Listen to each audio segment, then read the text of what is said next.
Bismillahirrahmanirrahim. Assalamualaikum warahmatullahi wabarakatuh. Salam sejahtera bagi kita semua. Yang terhormat Bapak Supriyanto, selaku Guru Mata Pelajaran Sejarah Peminatan, izinkan saya perkenalkan diri. Saya Rizwan Muhammad Ajis dari kelas 12 IPS 2 absen 28.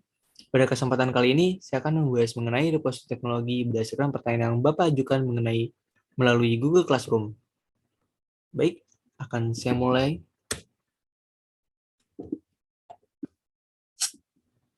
Kita membahas tiga hal tersebut.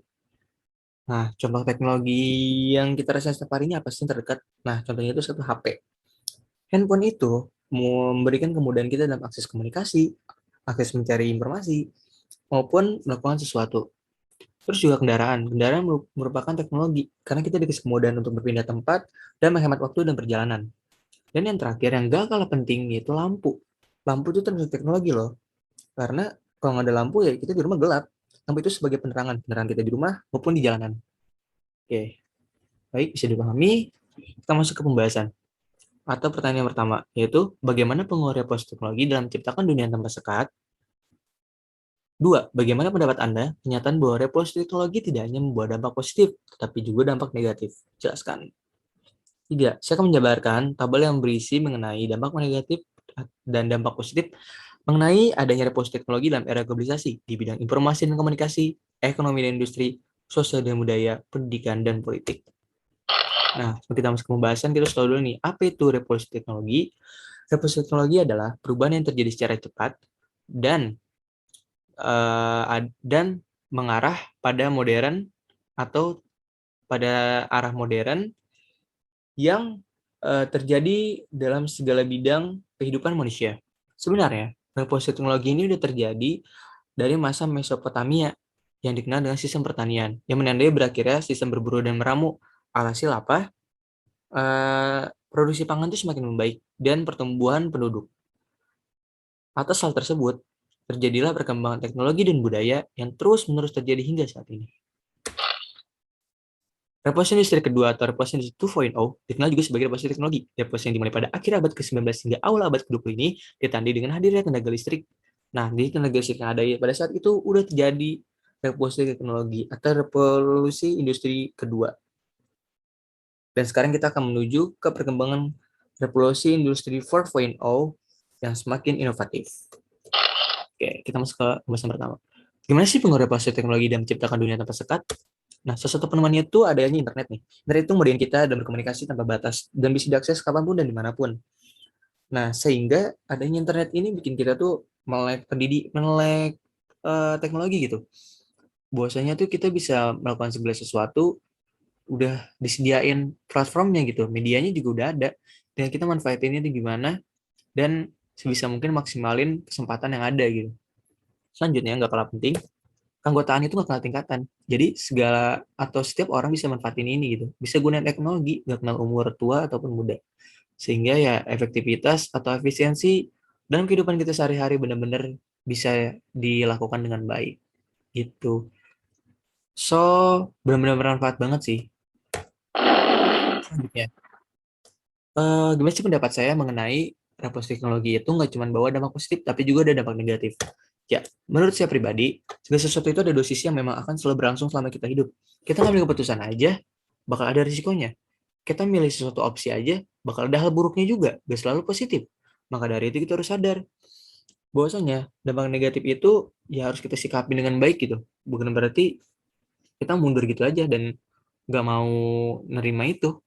Tapi ya emang bener-bener sih dampak negatif dari revolusi teknologi ini terasa banget. Kayak adanya menurun sosialisasi antar manusia. Menurunnya itu benar-benar kelihatan banget. Kayak orang lebih baik diskusi secara online atau virtual ketimbang ngobrol langsung. Orang lebih suka chatting ketimbang interaksi yang bisa bertukar pikiran secara depan mata gitu. Contohnya tuh kayak orang bakal lebih asik di sosial media ketimbang pas ketemu langsung malah diem-dieman. Gak ada tuh yang dibahas. Terus juga teknologi itu bisa gantiin peran manusia. Seharusnya tuh apa yang kita buat tuh nguntungin kita kan. Tapi terkadang apa yang kita buat timbal baliknya itu gak sesuai dengan apa yang kita butuh gitu atau apa yang kita pengen. Kayak misalnya dalam industri nih, industri itu kita perlu buat mesin kan buat naikin produktivitas. Nah, tanpa kita sadari itu berpengaruh ke pekerjaan loh. Ada orang kan yang bekerjanya di bidang yang di bagian industri itu kan bisa tergantiin gitu sama robot karena mereka kalah kompeten maupun mereka nggak bisa bersaing secepat mereka gitu, secepat robot-robot atau mesin-mesin itu. Maka solusinya apa? Terus perbaiki soft skill kita, terus upgrade keterampilan kita, dan harus terus berproses lebih baik lagi gitu. Supaya kita apa nggak kalah otak sama mesin sama robot. Inovasi itu jangan sampai ngejerumusin kita malah jadi rugi gitu.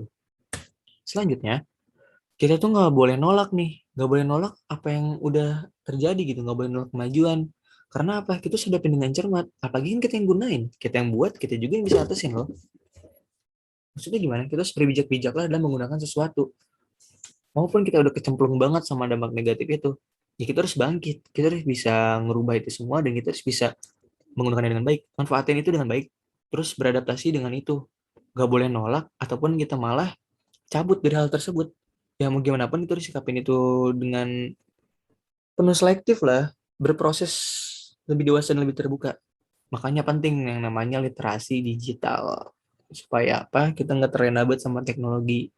Gitu. Terus, nah ini ada dampak positif dan negatif di bidang-bidangnya. Berikut tabel-tabelnya. Nah, bidang informasi dan komunikasi. Dampak positifnya itu nambah efektivitas, kinerja dan interaksi sosial masyarakat. Yang dimana itu dapat kita lihat kita bakal lebih mudah menerima informasi dari sebagai berbagai bidang atau berbagai media ataupun platform lainnya. Terus juga komunikasi kita tuh nggak ada batasan gitu. Mau di beda benua, beda apapun, kita tetap bisa nyampein segala sesuatu. Negatifnya ya cybercrime, kejahatan internet, yang dimana bakal ada hacking, pembobolan data pribadi, privasi, dan yang paling parah lagi di perusahaan tuh, kalau ada data yang bocor, bakal berpengaruh ke keuangannya banget. Entah keuangannya digerus atau diambil, dan akhirnya apa? Bangkrut. Nah, selanjutnya bidang sosial budaya. Itu modeling kita dan pendistribusian karya-karya anak bangsa, serta membuat negara semakin dikenal oleh dunia. Mungkin secara sosial buat personal tuh bikin kita tuh lebih dikenal ya. Kalau kita punya karya atau sesuatu di share di internet, teman-teman kita tahu, terus secara masyarakat luas tahu, dan dunia tahu, akhirnya kita punya nama gitu. Kemudian untuk di budaya pun kalau kita punya karya-karya musik, karya seni atau karya apapun itu berupa tarian atau bahasa, eksistensi kita kan akan semakin meningkat melalui penyebar luasannya lewat internet gitu. Akhirnya apa? Negara jadi tahu nih, oh di Indonesia kita tuh punya ciri khas ini loh, punya hal ini loh yang menarik banget buat diulas. Kemudian dampak negatifnya menumbuhkan kecenderungan sikap antisosial.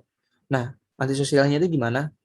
Kalau kita yang punya karya atau kita punya bakat, tapi kita cuma berani tuh mental-mental virtual gitu, depan kamera doang. Pas ketemu langsung ya kita ngedown, nggak punya rasa percaya diri yang tinggi. Alhasil ya udah sia-sia gitu aja, sebatas virtual aja mental kita. Kemudian masuknya budaya luar nggak terkendali. Nah itu bahaya banget sih. Westernisasi, terus kayak kita saking tren sama budaya luar ya kita ikut apa yang tren gitu. Apa yang tren kita ikutin aja udah. Saking kita ikutin emang akar sampai ke diri kita sendiri. Ya udah budaya kita sendiri hilang dan ciri khas bangsa kita udah nggak ada. Selanjutnya, ekonomi industri.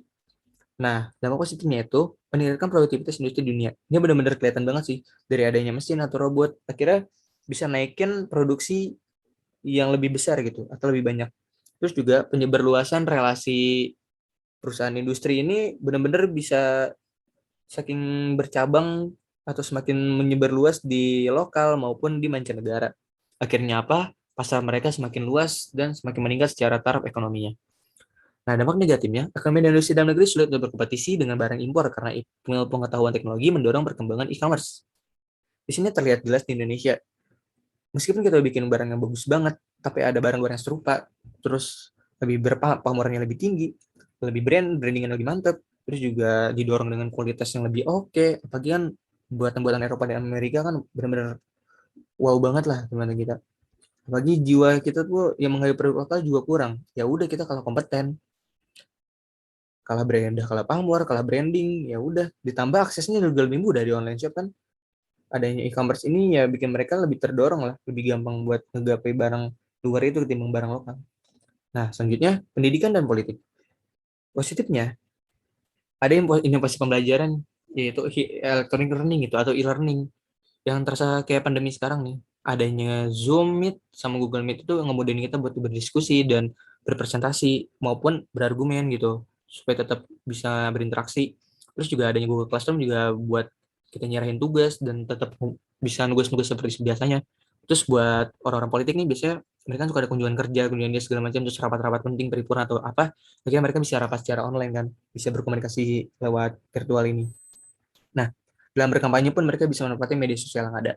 Selanjutnya dampak negatifnya, kalau buat pelajar tuh ya kayak adanya game online, adanya game-game atau aplikasi-aplikasi yang nguras waktu mereka tuh ya bikin mereka males, bikin mereka kayak nggak mau belajar dengan baik, dan ya udah disinilah buruknya kalau nggak melihat literasi atau tahu cara menggunakannya. Nah, selanjutnya adanya ancaman buat disintegrasi bangsa nih. Disintegrasi kan kayak sesuatu yang mengganggu atau merusak keutuhan suatu bangsa kan, yang nimbulin perpecahan. Kayak misalnya ada intimidasi, ada domba, ataupun ujian-ujian kebencian yang mengandung unsur sara gitu. Seperti orang yang nyebarin hoax tuh yang benar-benar bahaya banget, apalagi sekarang tuh bisa nyebar broadcast kemana-mana gitu lewat media internet. Nah, itu benar-benar bisa nyebabin perpecahan di bangsa ini dan nggoyang NKRI di negara ini. Sebelum saya akhiri, ada sebuah quotes nih yang dari orang ternama dan benar-benar bagus banget nih. Di dunia yang berubah sangat cepat, satu-satunya strategi yang dijamin gagal adalah tidak mengambil risiko. Mark Zuckerberg, CEO founder Facebook. Maksudnya sini adalah, setiap terjadi revolusi teknologi, kita bisa implementasiin nih. Bahwasanya kita ambil aja dulu, meskipun ada negatifnya, ya udah kita ambil aja dulu. Seandainya kita kecemplung sama negatifnya, ya kita sadar aja. Kita berusaha buat bangkit aja keluar dari zona yang buruk itu. Dan perbaiki diri supaya lebih baik lagi. Karena apa? Kita nggak boleh nolak. Kalau kita nolak, ntar kita keterbelakangan. Nah, kita perlu kemajuan. Kemajuan itu penting kan? Maka dari itu, sikapin hal itu dengan bijak. Supaya kita nggak keterbelakangan, tapi kita tetap maju dengan secara yang lebih baik dan lebih dewasa. Kemudian, nggak lupa juga kritik dan saran sangat diperluin banget nih buat saya. Entah dari Bapak Supri, entah dari teman-teman sekalian yang menyimak. Karena saya juga perlu perbaikan untuk introspeksi diri saya supaya lebih baik lagi. Oke, semoga penjabaran tadi bermanfaat bagi kita semua. Dan mohon maaf apabila ada kesalahan kata dan kekurangan materi. Saya akhiri. Wabillahi taufik wal hidayah. Wassalamualaikum warahmatullahi wabarakatuh.